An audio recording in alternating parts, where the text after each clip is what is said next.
Gising na mga boss! Good morning sa lahat ng mga sumusubaybay at nanonood sa atin ngayong umaga. Hatid ko sa inyo ay mga dagdag na kaalaman tungkol sa programa para sa edukasyon ng ating pamahalaan, ang K-12. Nilagdaan ni Pinoy at isinabatas ang K-12 program noong nakaraang May 15.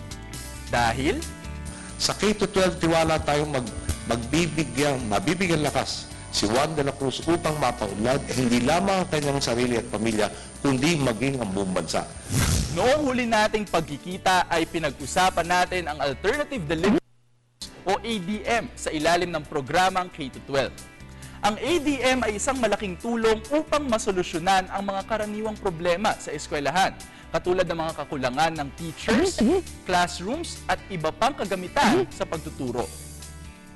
Sa pamamagitan ng alternative delivery modes, sinisikap na lahat ng mga kabataang nais mag-aral ay mabibigyan ng pagkakataong magkaroon ng wastong edukasyon.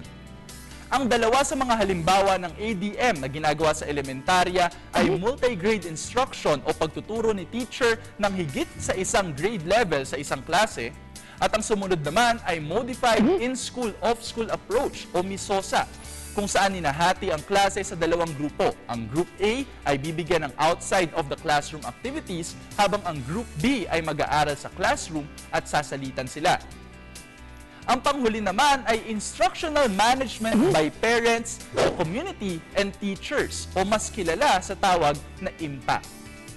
Naniniwala ang K-12 program at IMPACT na mahalagang makibahagi rin sa pagtuturo ng mga anak nila ang mga magulang, para hindi lang si teacher ang nagtuturo kay junior. Sa ganitong klase kasi ng support sa mga magulang at guro ay mas gaganahang mag-aral ang mga estudyante at maiiwasan na rin ang pag-drop out o paghinto sa pag-aaral. Kaya naman sa pakikipagtulungan ng CIMEO Inutech ay nakapag-develop ng mga learning materials tulad ng audio at video tapes na nakahanay sa National Curriculum Standards ng DepEd. Ang mga learning materials ay pwedeng pakinggan at panoorin ng mga mag-aaral upang mas matutunan ang English, Science, Math, Filipino at Information and Communications Technology o ICT. Halimbawa na lang sa English ay pakikinig sa tamang pagbigkas ng mga salita. Education.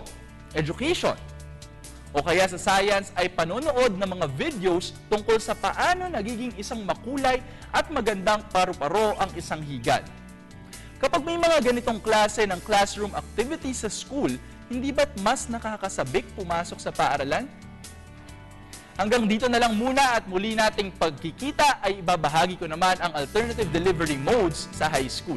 Samantala, para sa iba pang impormasyon tungkol sa K-12 o balikan ang aming mga nakaraang episodes, bisitahin ang aming YouTube channel o i-like ang aming page para malaman ang iba pang proyekto sa ilalim ng Philippine Development Plan katulad ng K-12. Ako si JC Tejano para sa K-12 Kaalaman. Paalam!